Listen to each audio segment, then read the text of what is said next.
Hello and welcome. So I'm at Caravan Salon Dusseldorf. I've got this vehicle here from Aquila in Slovenia. For this you're looking at around 149,000 euros. This is a 6-meter Mercedes Sprinter, well 594 centimeters to be precise. And let's have a look inside, then we'll have a look outside. So got a nice step up, and we've got a roll bar. The point of this is to protect the side of the vehicle when it is off-road. Here to my left we have the first of 2 fridges, and there's 2 fridges so you can actually stock up on stuff for a longer journey. Forward-facing bench here with a table. You can see there is there's a computer there attached to the power supply inside, and the power supply obviously something like this you go for as much as possible. We'll have a look at that in the back. Here we've got storage, and there's this kitchen block here which has 2 gas burners and of course a sink which can be found here. Now here we have a central shower. Now this makes a lot of sense because it's in the corridor, and I think you're either washing yourself or you're using it in the corridor. It will move around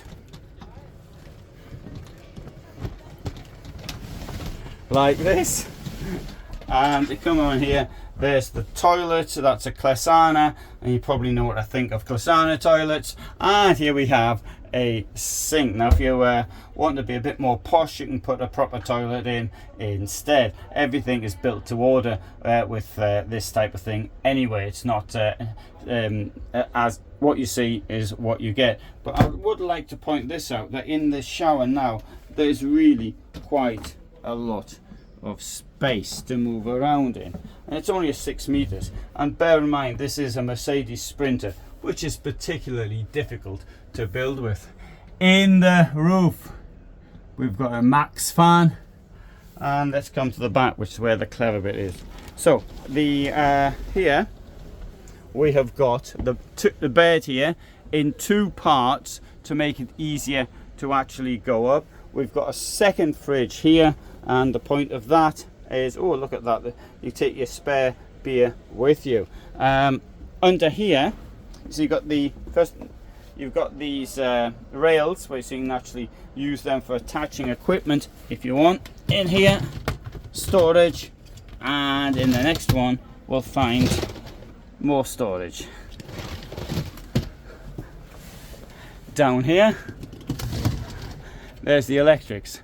So you've got MPPT controller there, you've got the DC charger, smart charger, you've got your fuses, and so this, if you need to get a hands on anything, this is easy to get. The inverters here, so you can't, from the battery it will then supply all the 230 volt plugs in the vehicle, so that's directly done. You don't have to be on hookup to do that.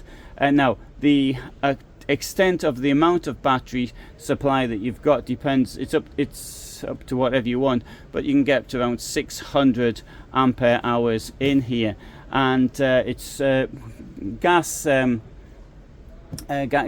cooking, and heating can be either diesel or gas depending on what the buyer actually requests. So I'll close that.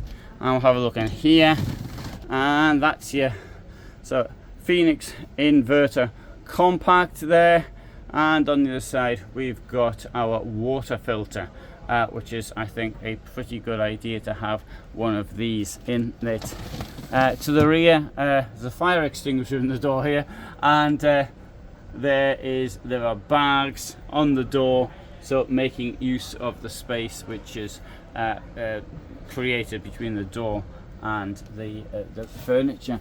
At the back we also find that we have got these things, highly useful. So when you're in bed, you can keep your empty beer cans in there, in crisp packets of course.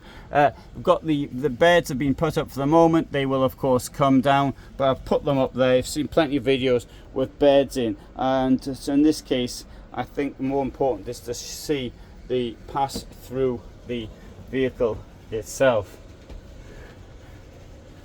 So let's go outside and see some of the clever things which are outside.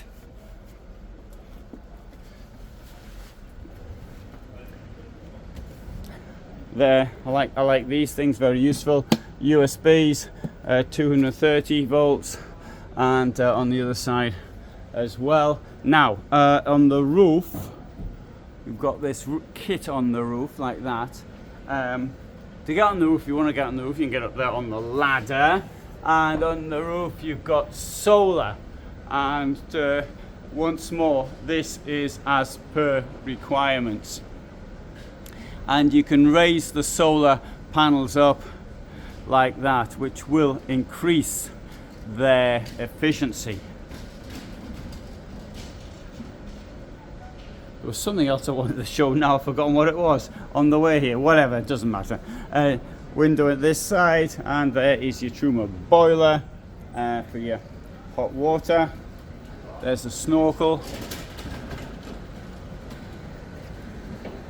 So I'd be the first to admit that it's quite an expensive vehicle, but then again, off-roading does tend to be rather expensive. If you're interested to know more, you can go to the company website. You've got Aquila, Slovenia. I'm sure if you put that into the search engine, you would actually find it. Anyway, good. So for the moment, thanks for watching. Hope you found it interesting. Upload every day at 21:15.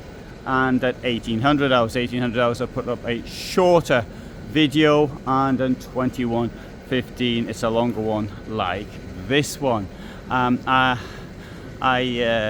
shown a number of off-road vehicles from this event. Some of them, like this one, are quite good, and others like, well, not mentioning any names, are you listening, EuraMobil, aren't so good.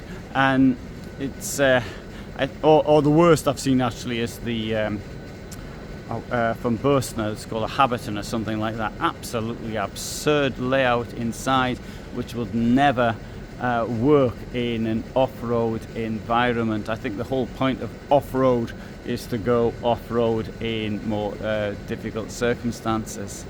As I stand here, actually, I'm sort of admiring that box on the roof, and the solar, the way it will be able to actually get this energy as you're standing. So anyway, never mind that. Thanks for watching again. All the best. Bye for now.